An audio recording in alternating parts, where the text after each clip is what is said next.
Rise up, brothers and sisters, boys and girls, kings and queens, friends, frenemies, and your agents. It's Brother Marley taking you back to the place where it all started, the car park. Yeah, that's it, just the car park. This is the Gambia 1 channel.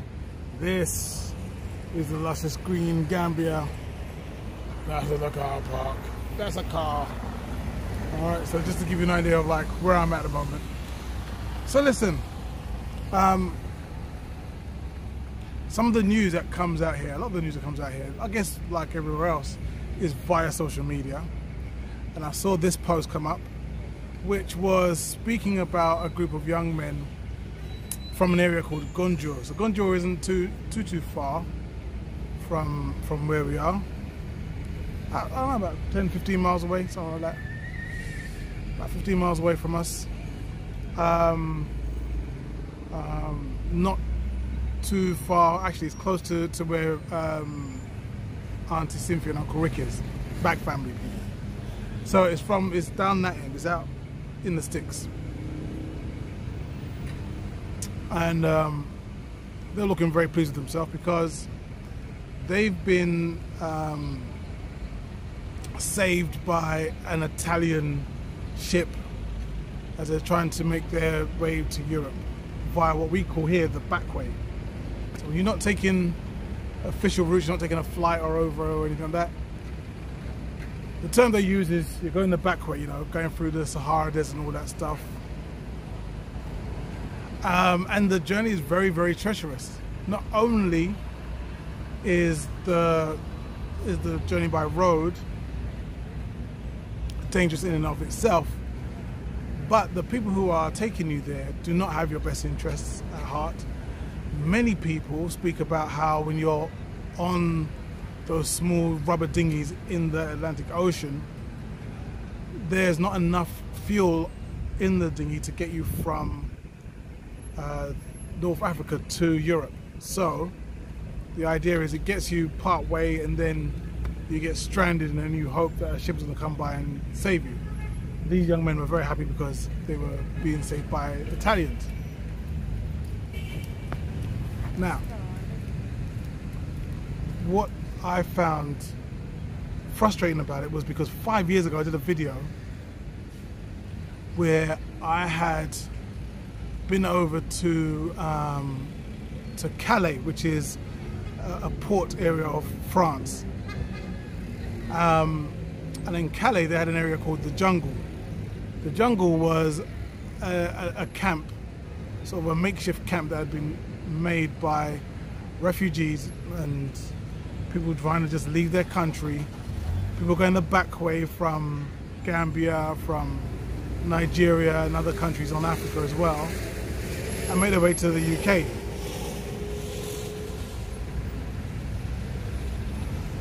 And on my journey I met some Gambians there.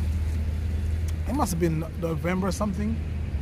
I remember it was flipping, it was cold that day, it was cold. And these Gambians were shivering, literally physically shivering. They had flip-flops on, one of them had flip-flops on, and was there, you know, hoping to find a time when he could escape the camp, bypass the police that were keeping them all pinned in the one area, and then try and run onto a truck which was being boarded on a ferry over to the UK. So here's a video of that. You understand, it's 5 years ago. I wasn't so grey as I am now. I was fatter then. There's a lot of baby fat on me then. So have a look at a fatter, blacker Marley. I'll be back after this. Greetings, this is Marley from the Black Father Support Group, and welcome to another one of our catch-up sessions in shaky vision for you. I don't know where my tripod is, so I apologize for the shaky hands, but yeah, let's just allow me, yeah? Okay, so the reason I wanted to do this video for this week is because it's the morning after the night before. Yesterday I was in France. Myself and a few people from Barak, that's black activists rising against cuts, had gone down to Calais in France to meet with some of the refugees to be able to take aid over to them.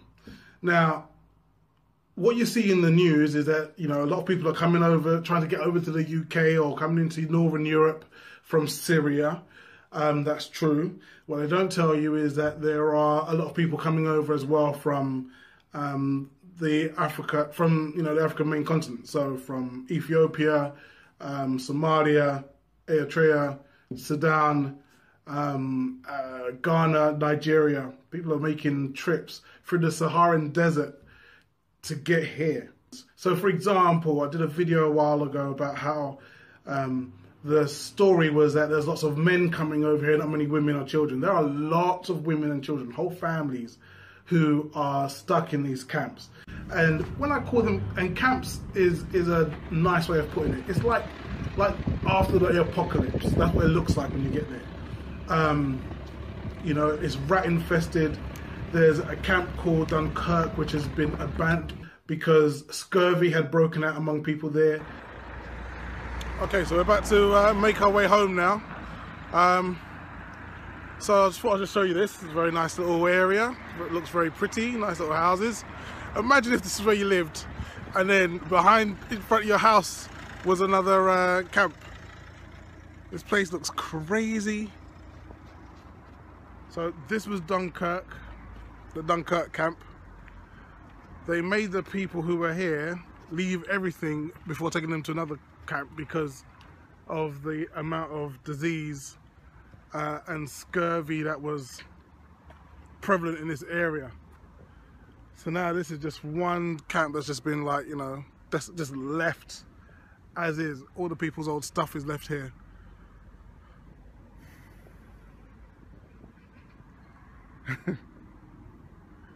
I mean, is it bad that I feel sorry for the people who live there? I don't know. I know they separate the people into racial groups.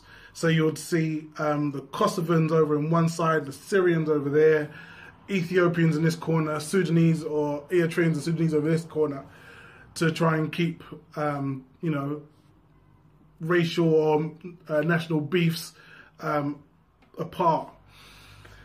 I noticed that there was still a very kind of like colonial sort of feel to it, because whilst I was there, myself and the other 4 people I was there with were accused of going into the warehouse and asking people for marijuana. Like, none of us smoke, you know, we're all grown-ass people. We're all there representing different, you know, representing 2 organisations, the Black Father Support Group and Barak. And this idiot decides that he's going to target us. I mentioned it in this video. So. All right, so I've been here about 10 minutes. And we've had one of the volunteers accuse myself and the group that I'm with that one of us has been walking around asking people for weed. Yeah, same shit, different toilet. What you'd have seen in that video as well, that I'm the only black person there in that shop. I mean, there's no other black. I saw one other mixed heritage girl that was there, but beyond her, everybody there was white who was helping out.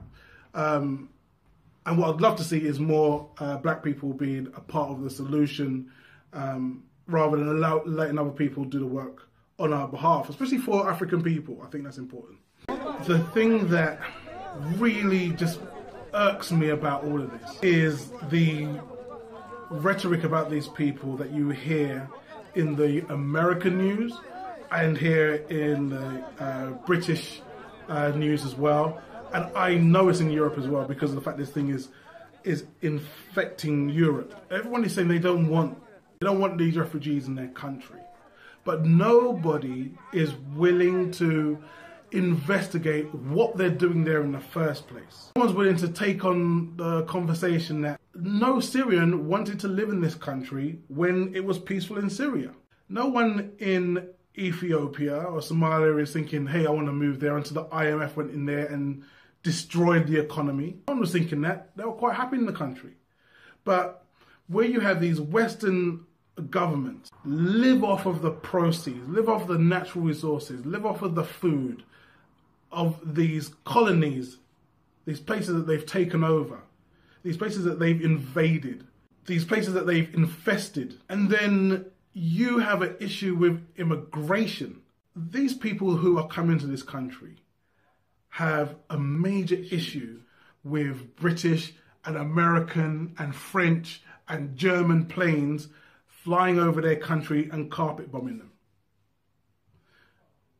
Those Nigerians that I saw there, they have a problem with the fact that 98% of their GDP leaves the country and only left with 2% because of the fact that the whole place is run by Europeans.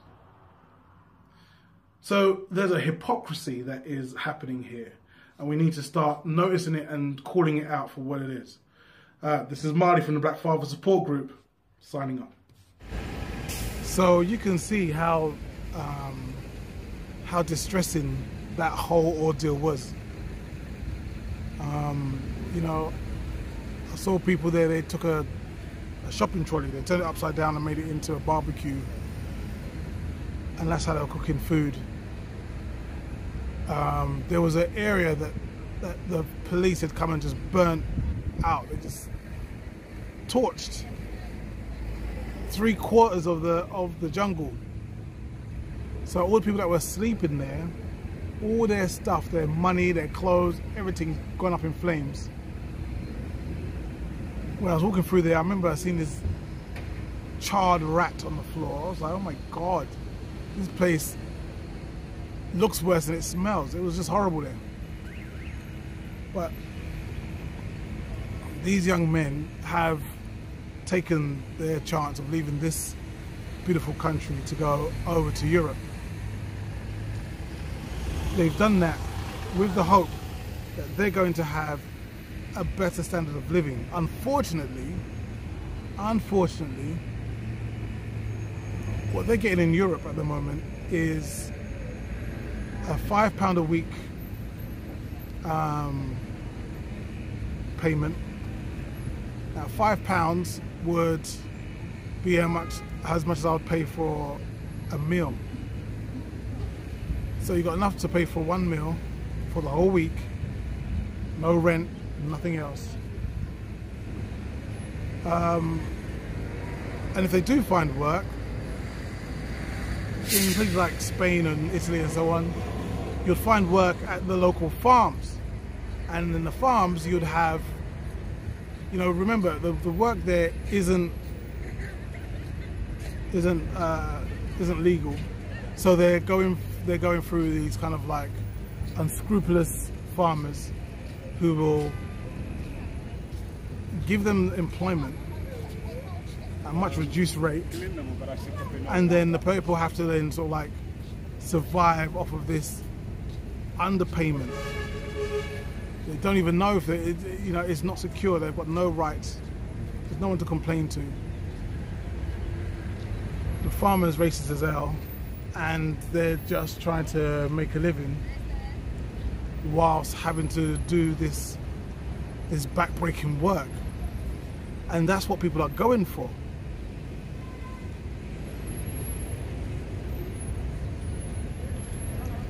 Now, 5 years ago I said that was a bad idea. Now it's even worse. Now you got pandemic, and you've got, you know, this kind of populism, I think is the term they use. Populism is a fancy term for angry white people, basically. You have a lot of nationalists who will be like, I'm only about my nation being French or Dutch or Belgian or English or whatever.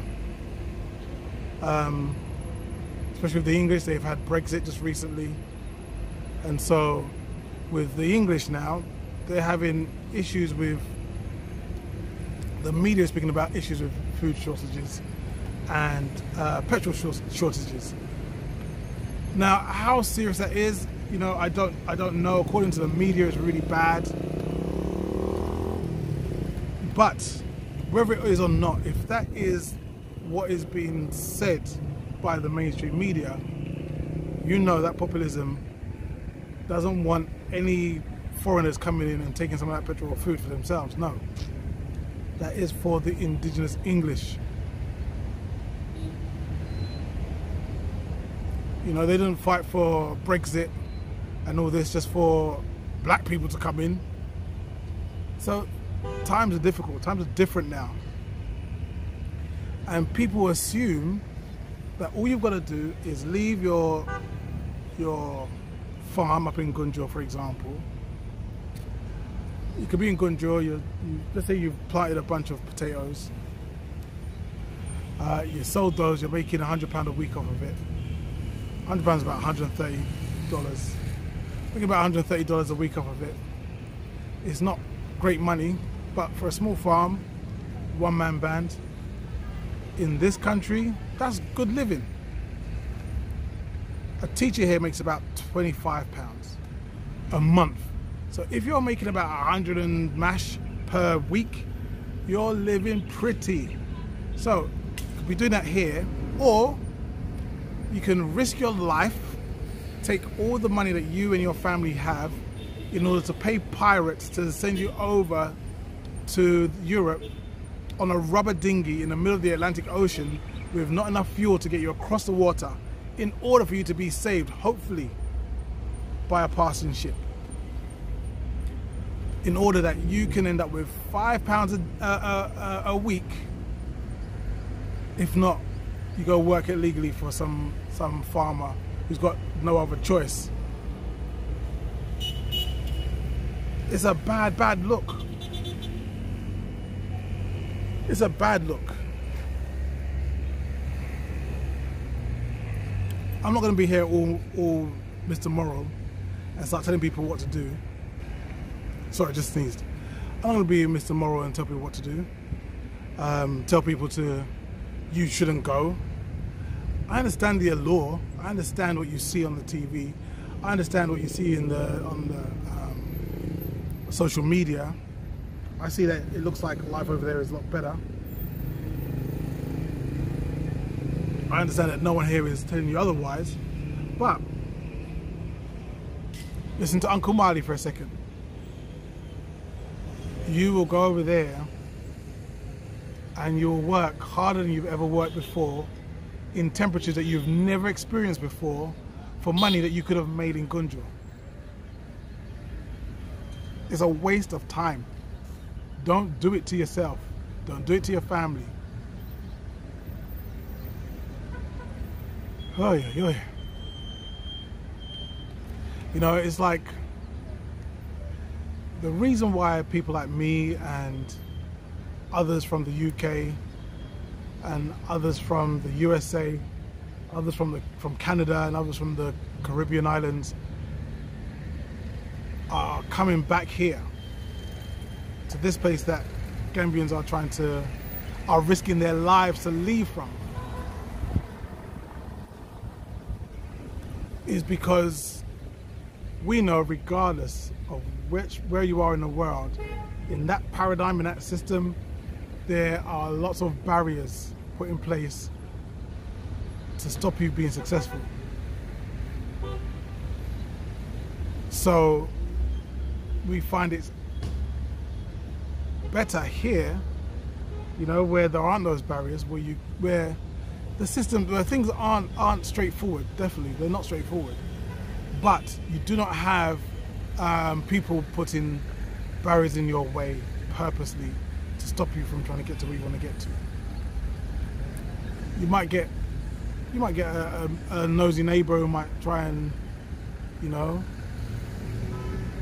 upset your forward momentum, but no one in power. You know, it's not systematic. So we figure that we're better off here to do things. It's better to do things here than be trying to go over. Oh, yeah. So for those of you who've contributed to the orphanage I went to 3 videos ago. I wanted to give you a quick update.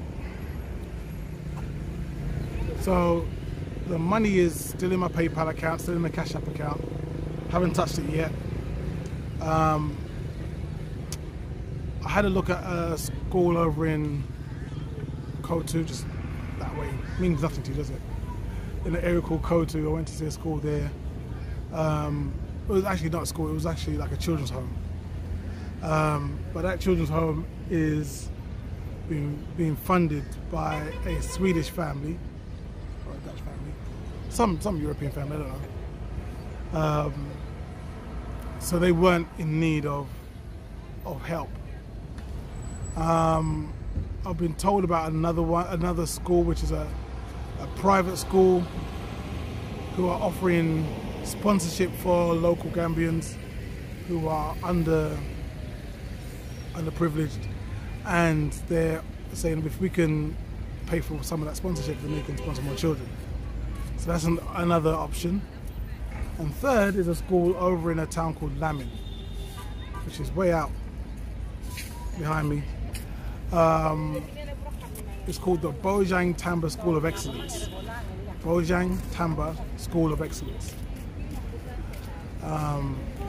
Bojang is a very, very famous name here. You know, it's like Simpson, right? It's like everyone knows Bojang. Tamba means sword. So Bojang Tamba School of Excellence. Now, as you heard in my video, I was saying Marley Morris from the Black Father Support Group. The Black Father Support Group helped to set that school up. Right. Let me fix my words. They set that school up. There's one brother, Patrick Augustus. He had the idea after walking through the town, and one of the people that he was with dropped a cigarette packet on the floor, and he saw a young child pick that up, tear it open, and I asked him, what's this child doing with the cigarette packet? And they were told, well, that's because we will use that child will use that for writing paper, because they don't have it like that. So that inspired him to not only bring paper, but to have a whole school built there. He spoke to the local mayor,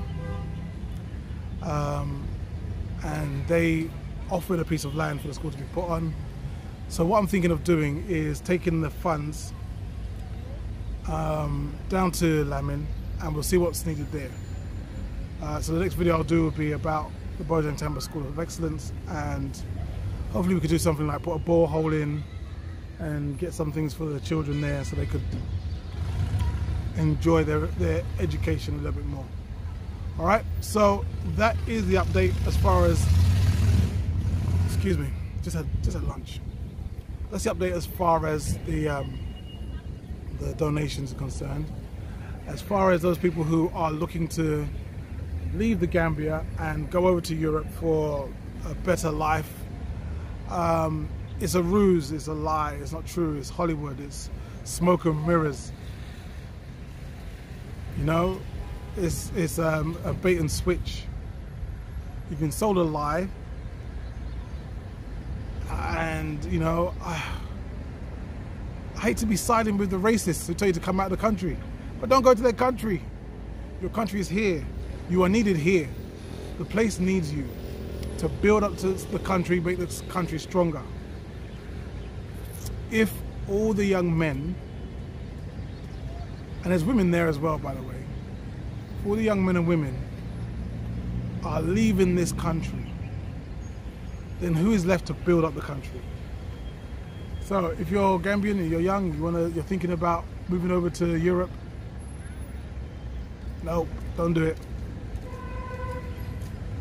Stay here and make a life for yourself, right? Okay, I think that's all I got to say for you now. So I want to rise you up, wherever you may be from. This is your brother Marley in a car park in Gambia with a noisy tractor going past. Why are you going past now? Let me try that again. This is your brother Marley, the Gambia One channel. This is the Gambia, and I want to say thank you very much. Have a good night. Peace.